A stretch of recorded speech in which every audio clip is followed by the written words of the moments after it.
শীতকালে প্রচুর পরিমাণে শাকসবজি পাওয়া যায়। শীতকালের অন্যতম একটা উপাদান হচ্ছে এই পেঁয়াজের কালি, পেঁয়াজের পাতা। অনেকে এটাকে পেঁয়াজের কালি বা পেঁয়াজের পাতা বলে। আলু, পেঁয়াজ, কাঁচামরিচ, একটা ডিম এবং পেঁয়াজের এই কালি দিয়ে আমি আজকে একটা রেসিপি তৈরি করব। আশা করছি আপনাদের ভালো লাগবে। এই রেসিপিটা আপনারা যাদেরকেই খাওয়াবেন সে কিন্তু একদম ফিদা হয়ে যাবে, কারণ খুবই মজাদার এবং একদমই আনকমন একটা রেসিপি। সুস্বাদু মজাদার এই রেসিপিটা তৈরি করার জন্য পেঁয়াজ পাতাগুলোকে আমি মাঝখান থেকে ভাগ করে নিয়েছি। এরপরে পেঁয়াজ পাতাগুলোকে আমি স্লাইস করে কেটে নিচ্ছি, যেভাবে দেখতে পাচ্ছেন। প্রত্যেকটা স্লাইসকে আবার আরও পাতলা করার জন্য আমি দেখতে পাচ্ছেন ছুরি দিয়ে এগুলোকে একদম ছোট ছোট করে পাতলা পাতলা করে নিচ্ছি। এই কাজটা আপনারা ছুরি, কাঁচি অথবা হাতের সাহায্যে করতে পারবেন।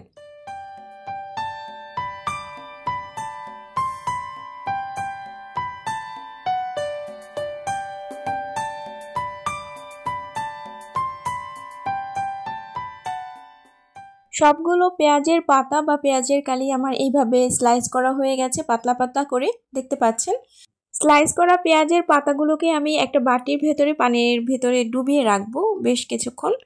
এতে করে এই পাতার ভেতরে যে ঝাঁঝালো গন্ধটা আছে সেটা চলে যাবে। মজাদার এই রেসিপিটা তৈরি করার জন্য আমার আরও লাগবে আলু কুচি। যতটা সম্ভব আলুটাকে কুচি কুচি করে নিতে হবে।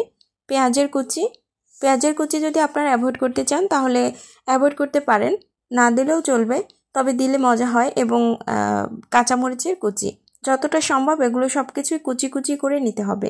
এরপর লবণ এবং হলুদ দিয়ে সামান্য পরিমাণে শুধুমাত্র আলুটাকেই প্রথমে চটকিয়ে নিতে হবে, যেভাবে আপনারা দেখতে পাচ্ছেন। আলুটা খুব ভালোভাবে চটকিয়ে নেওয়ার পরে আমি এখানে স্লাইস করে রাখা পেঁয়াজের পাতাগুলো দিয়ে দিচ্ছি এবং এটাকেও একটু আলতো হাতে খুব সুন্দরভাবে মেল্ট করে নিচ্ছি। এখানে আমি নিয়েছি চালের গুঁড়া এবং আটা অথবা ময়দা, আপনারা যেটা ব্যবহার করেন সেটাতেই হবে। রেসিপিটা খুব বেশি দামি করতে চাচ্ছি না, আপনারা চাইলে আটাই ব্যবহার করতে পারেন। আমিও এখানে আটাই ব্যবহার করেছি। কুচি করে রাখা পেঁয়াজ এবং কাঁচামরিচ, সেই সাথে একটা ডিম দিয়ে দিয়েছি। প্রথমে চালের গুঁড়াটা দিয়ে এটাকে খুব ভালোভাবে মিশিয়ে নিতে হবে। এরপর প্রয়োজন মাফিক আটা দিয়ে এগুলোকে এভাবে স্টিক আকারে তৈরি করে নিতে হবে, যেটা খুবই সহজ। চুলায় একটা প্যান বসিয়ে দিয়েছি। স্টিকগুলোকে এবার তেলে ভেজে নেব। দেখতে পাচ্ছেন খুব সুন্দরভাবে এভাবে স্টিক তৈরি করে নিতে হবে। এই ডোটা কিন্তু খুব বেশি নরমও হবে না, খুব বেশি পাতলাও হবে না। খুব বেশি শক্ত হয়ে গেলে ডোটা, তখন কিন্তু এই ভিতরের অংশটা ভালো লাগবে না খেতে।